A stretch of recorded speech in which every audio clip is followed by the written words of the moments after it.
other things that are on the table. Florida just voted down a full-on, quote-unquote, assault weapons ban. It wasn't an assault weapons ban. That's bad media coverage again. Instead, it was actually a ban on AR-15s. AR-15s are not assault weapons. Okay? Assault weapons are a legally dubious definition. There's no clear definition of what constitutes an assault weapon. An AR-15 is just a high-grade rifle. That's all it is. But if you add a few gadgets to it, it becomes an assault weapon. If you have like a pistol grip to a rifle, then in some cases that becomes an assault weapon.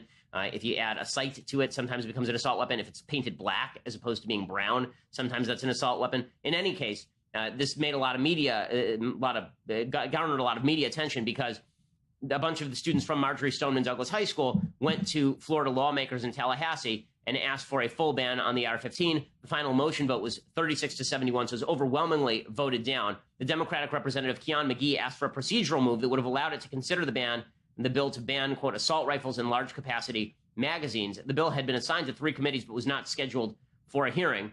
So the House will determine whether they choose to do that or not. Obviously, the media ran with the photos of the weeping students because they want to generate sympathy for the anti-gun agenda. This doesn't mean the students should be mocked, as Dinesh did yesterday, obviously. I understand that kids have really strong feelings about, everyone has very strong feelings about these issues, and these kids just went through a trauma. That's why I'm not in favor of what I think is media exploitation of people who just went through a tragedy in order to gin up sympathy for a particular agenda. I think that the media only does this, again, with particular circumstances. They didn't do it after the Boston bombing. They didn't have big town halls with victims of the Boston bombing talking about immigration policy, for example. But they do this every time there is a gun an issue of gun violence that crops up. And by the way, worthwhile noting here that some of the statistics that have been going around with regard to mass shootings in the United States are just dead wrong. As I've explained before, it is just not true. It is a falsity that there were 18 mass shootings in the United States in January. It's not true. It was more like 2. That's horrible, but it's not 18. Also, it's been promoted by the media that the United States is the only advanced country in which mass violence occurs, that mass shootings occur. That is not true. If you actually look per capita, mass shootings, the United States actually comes in 11th. So the way that you calculate that, this is the Crime Prevention Research Center headed by economist John Lott, who's famously the author of More Guns, Less Crime, which has been true in the United States for a while. The gun murder rate has been declining rapidly in the United States for the last 20 years, even though the number of guns in circulation in the United States has been rising rapidly for the last 20 years. John Lott says that the U.S. does not lead the world in mass shootings. In fact, it doesn't even make the top 10 when you measure death rate per million population from mass public shootings. Now, to be fair, there's a fair margin of error here because mass shootings everywhere are pretty rare. When you have a country of 330 million people and let's say 100 people a year are killed in mass shootings, which is very high. That's not high. That number is a lot higher than it actually is in the United States. That recedes into margin of error territory.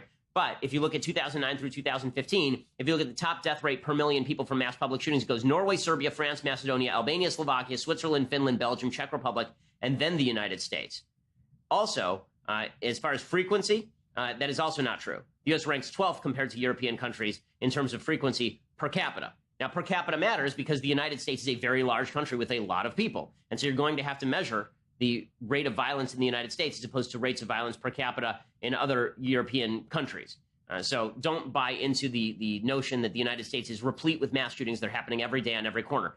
Does that mean that there's nothing we can do to stop it? No, of course it doesn't mean that. I've suggested on this program multiple things we can do, ranging from better security in school situations to the gun violence restraining orders promoted by David French over at National Review, in which family members can apply to the court to have your capacity to buy a gun or own a gun temporarily removed from you if you're a danger to yourself or others. But that's not enough.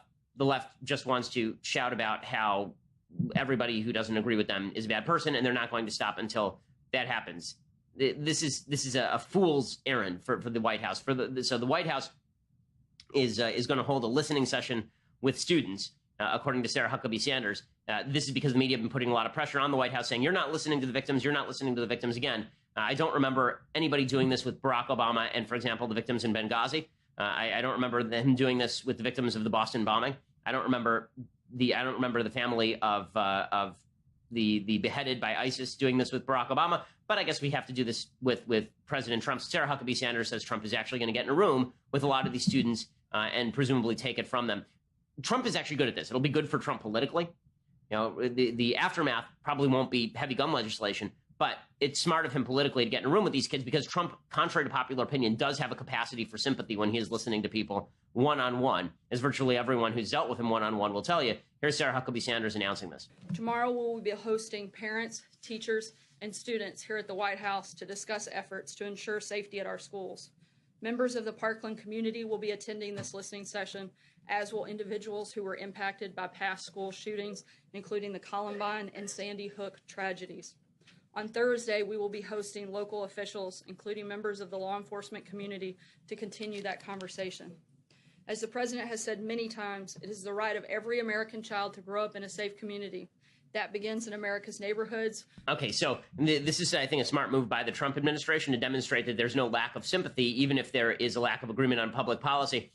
Some of the agreement on public policy, the lack of agreement, is coming from the fact that folks on the left refuse to even consider possibilities that they haven't thought about, right? So Doug Jones, the senator from Alabama, he was asked about the possibility of arming teachers. And I've said that I think the teachers who are trained and qualified should be able to carry firearms. Doug Jones says, oh, that's idiotic. We shouldn't arm teachers. I'm not even going to consider it. Arming teachers in schools, and that's an idea that Representative Bradley Byrne and Senator Doug Jones have different opinions about. There are some teachers that I think could be appropriately armed if they have the training and they feel comfortable doing it. I certainly wouldn't want to require them to do it if they don't feel comfortable with it. I think that's the dumbest idea I've ever heard. I think it's crazy. You don't need to arm America in order to stop this. Well, actually, you do need to arm Americans in order to stop mass shooters, because it's always the police who stop the mass shooters. But again, this debate is so dishonest and it's so yucky, and really it churns your guts because there are so many people who are not willing to lend the other side the credibility of hearing out their proposals, or willing to acknowledge that people on the other side of the issue may in fact care about children being killed. Okay, so speaking of media bias, let's talk a little bit about a new poll that's out with regard to the GOP tax cut. So there's a brand new poll that's out, and it shows that the GOP tax cut is up to 51% support overall from 37% in December, 89% among Republicans, and 19% among Democrats. Okay, that is a massive growth in the level of support for the tax cuts. And one of the reasons is because people are finally starting to see the tax cuts hit their paycheck. They got their February paycheck, and the tax cuts were present in the paycheck. And so suddenly it's more popular. It also goes to show you the level of media lies and malfeasance on the tax cut. And you can see that at the time. I talked about this while they were passing the tax cut. You could actually see in the polls, the vast majority of the American public thought they would not receive a tax cut. Still, only 35% of the American public believes that they're going to receive a tax cut. It's closer to 80 to 90% of the American public. And then the media wonder why we don't trust them, why we think that they're biased on these issues. They are biased on these issues. And I'll show you how biased they are also on the Trump-Russia stuff in just a second. But first, you're going to have to go over to dailywire.com and subscribe. For $9.99 a month, you can get a subscription to dailywire.com. When you do, you get the rest of our show live. You get the rest of the Andrew Klavan show live, the rest of the Michael Knowles show live. Thank you, by the way, to all those folks who are over-subscribing at Andrew Klavan's show. He was up to the top 10, I believe, or close to the top 10 on iTunes overnight, which is just fantastic. His show is definitely worth the listen and worth the subscribership. But also subscribe at dailywire.com for $9.99 a month, and you can get his entire show live, be part of his mailbag. If you want all of that, plus the world-famous Leftist Tears hot or cold tumbler, check that out over at dailywire.com. The annual subscription gets you it's $99 a year instead of $9.99 a month. You save $20 off the regular subscription price, and you get that fabulous